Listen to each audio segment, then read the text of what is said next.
भारत में बहुत बड़े पैमाने पे ड्रग का कारोबार हो रहा है, offence relating to drug smuggling नाम का कोई चैप्टर इसमें नहीं जोड़ा। भारत में लैंड ग्रैबिंग बहुत तेजी से साथ हो रही है, जमीनों पे कब्जा कर रहे हैं, नदियों पे, पहाड़ियों पे, हर जगह कब्जा होता चला जा रहा है। Offence relating to land grabbing इसमें बनाया नहीं, तो ये बेहतरीन बन सकता था। भाई प्रधानमंत्री, गृह मंत्री इतना ही कह सकते हैं कि भाई पुराना कानून बदलो, नया कानून बढ़िया बनाओ। अब वो इसके लीगल एक्सपर्ट नहीं, लीगल एक्सपर्ट तो वो हैं जो इसके ड्राफ्ट कर रहे हैं, और ड्राफ्ट करने वाले की ड्यूटी है कि वो देखे बेहतर दुनिया में क्या क्या चल रहा है। अगर हमें पता है कि चीन में भ्रष्टाचारियों को फांसी दी जाती है तो हमें डाल देना चाहिए अपने कानून में, हमें पता नहीं तो है। ये तो प्रधानमंत्री गृह मंत्री बोल सकते हैं कि डाल दो, अगर वो नहीं डाला तो पूछो क्यों नहीं डाला। अब देखिए हमारी आपकी चर्चा हो रही है, अगर प्रधानमंत्री गृह मंत्री तक पहुंच जाएगी तो हो सकता है डाल दिया जाए। आपके पास तो डायरेक्ट नंबर भी होगा। नहीं, हमारे पास डायरेक्ट नंबर नहीं है, इतना हम ऐसे नहीं आदमी नहीं, हम सामान्य व्यक्ति हैं और हम अपना काम अपने उससे करते रहते हैं, बस इससे ज़्यादा हमारा और कुछ नहीं है। ठीक है, और आप ऑप्टिमिस्टिक हैं, पॉजिटिव हैं कि ये सब हो सकता है? देखिए मैं आपको कुछ एग्जाम्पल आपको बताता हूँ जो करने की ज़रूरत है। और कुछ ऐसा हुआ है लैंडमार्क जिसको आप कोट करना चाहें कि ये हो गया है, बढ़िया हो गया? हाँ, वक्फ एक्ट को बदला गया, वक्फ एक्ट बदला गया, अच्छा हुआ, अच्छा चेंजेस हुआ। बट सर इसमें भी ये होता है कि अगर आप इतनी सारी चीज़ों में अगर वक्फ एक्ट को ही बदलते हैं तो उससे ये मैसेज भी जाता है कि आप सिर्फ एक सेक्ट के खिलाफ हैं, एक मजहब के खिलाफ। देखिए मैं आपको 2-4 एग्जांपल देता हूँ और कानून के जरिए। हाँ। हम लोग वंदे मातरम का वो मना रहे हैं, हाँ। है ना। आपको आज जान के आश्चर्य होगा, वंदे मातरम ना तो नेशनल एंथम है ना नेशनल सॉन्ग है, कोई हमारी PIL चल रही है इसके ऊपर। हमने कहा है कि ये 1971 वाला जो कानून है इसको बदलिए और वंदे मातरम को कोई लीगल स्टेटस दीजिए, चाहे राष्ट्रगान घोषित करिए या राष्ट्रगीत घोषित करिए।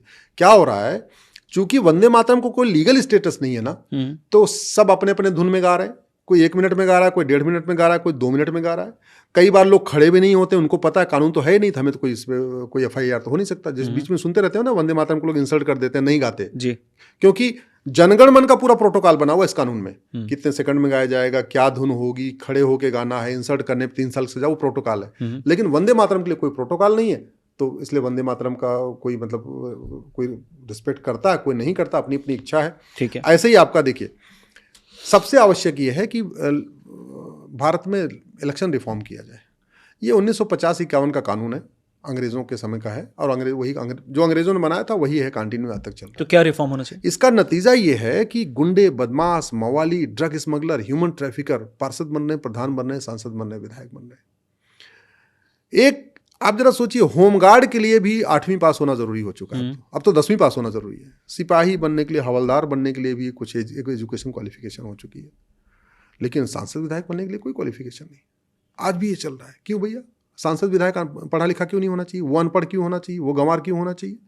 तो ये मिनिमम क्वालिफिकेशन होनी चाहिए, मैक्सिमम एज लिमिट होनी चाहिए। बाकी देशों में है, बाकी दुनिया कई देशों में कैश लेन देन पे रोक लगनी चाहिए, पॉलिटिकल पार्टियों की रिस्पॉन्सिबिलिटी होनी चाहिए, उनकी अकाउंटेबिलिटी होना चाहिए, उनका मैनिफेस्टो स्टैंडर्ड फॉर्मेट होना चाहिए, फ्रीबीज के ऊपर कंट्रोल होना चाहिए जिस तरीके। तो ये चूंकि कानून घटिया है, इसलिए इस पे इलेक्शन रिफॉर्म हो ही नहीं रहा।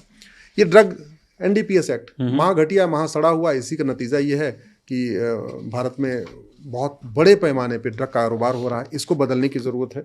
ऐसे ही आप देखिए, राइट टू एजुकेशन बन गया, लेकिन इस कानून को हमने आज तक ठीक से किया नहीं। बाद में 2012 में तो कांग्रेस ने इसमें मदरसे को बाहर निकाल दिया, तो मदरसे में कौन पढ़ता है, कौन पढ़ाता है, कुछ पता ही नहीं है, किसी को कुछ पता ही नहीं है। इसको राइट टू इक्वल एजुकेशन करने की ज़रूरत है, यूनिफॉर्म एजुकेशन सिस्टम लागू करने की ज़रूरत है, इस कानून को बदलने की ज़रूरत है। वक्फ एक्ट तो बदल गया, नया कानून आ गया, लेकिन नए कानून से आगे से जमीनों पे कब्जा तो रुकेगा, लेकिन जो पिछला 40 लाख एकड़ जमीन कब्जा हो चुका है उसको वापस लेने की कोई व्यवस्था नहीं है। तो कहीं ना कहीं उसको ठीक करने की ज़रूरत है। भारत में सबसे ज़्यादा जासूस भारत में पकड़े जाते हैं, और ज़रा देखिए कानून कब का बना हुआ है, 1923। सोचिए 1923 का घटिया कानून आज तक चल रहा है। तो कोई अगर स्पाई पकड़ा जाता है विदेश का, हाँ, या भारत में ही रह के वो विदेश के लिए जासूसी कर रहा है, हाँ, तो उसको क्या सजा मिलती है? हाँ, मैक्सिमम 3 साल। अभी 2 भाई पकड़े गए हैं, वो 30 साल से भाभा एटॉमिक रिसर्च सेंटर में काम कर रहे थे। जमशेदपुर के रहने वाले 2 भाई 30 साल से भाभा एटॉमिक रिसर्च सेंटर में काम कर रहे थे। एक ईरान के लिए काम कर रहा था, एक पाकिस्तान के लिए काम कर रहा था। उसके ऊपर ये धारा लगी है, ऑफिसर सेक्रेटरी, इसमें मैक्सिमम 3 साल की सजा है। अरे जासूसों को तो फांसी होनी चाहिए, लेकिन ये कानून घटिया चल रहा है, हमने बदला नहीं तो पुराना चल रहा है। अभी वो एक लेडी भी पकड़ी गई जो पाकिस्तान के हाँ, ऑफिशियल के साथ, वो पंजाब वाली पकड़ी गई थी। हाँ, तो उसको भी यही ऑफिसर सेक्रेटरी लगेगा, मैक्सिमम 3 साल। ऐसे ही 1894 में अंग्रेजों ने लैंड एक्विजिशन एक्ट बनाया और जमीन बांट दी उन्होंने मुफ्त में। 40 लाख एकड़ जमीन चर्च मिशन को दे दिया। उनकी 1990 की लीज पूरी हो गई, हमने वापस जमीन लेने का कोई प्रावधान नहीं किया। सबसे इंटरेस्टिंग आर्म्स एक्ट आपको बताता हूँ। अंग्रेज यहाँ आए तो उनको पता चला भाई भारत के सभी घरों में लाठी है, गड़ासा है, भाला है, सब कुछ कुछ न कुछ रहता है। और पहले भारत में परंपरा थी कि जो त्योहार मनाते थे ना उसके साथ, जैसे हनुमान जयंती मनाए सब गदा लेके चलते थे, शिवरात्रि पे सब त्रिशूल लेके चलते थे, जब नवरात्रे हो रही है, शोभा यात्रा निकल रही है तो लोग तलवार लेके निकल रहे हैं। ये सबके घर में होता था। तो उनको लगा तो बड़ा खतरा है, मामला गड़बड़ है। उन्होंने कानून बना दिया, आर्म्स एक्ट, कि अब 6 इंच से बड़ा किसी के पास कोई हथियार ही नहीं रहेगा। ठीक है। और हमने भी 1959 में उसी अंग्रेजों वाले कानून को कॉपी पेस्ट मार के कर दिया। नतीजा ये है कि हमारी शोभा यात्रा निकलती है और हमारे पास जो है शंकर जी की शोभा यात्रा है, त्रिशूल लेके चलने की परमिशन नहीं है। दुर्गा शोभा यात्रा है, हमारे पास तलवार लेके चलने की परमिशन नहीं है। तो इस कानून को बदलना चाहिए।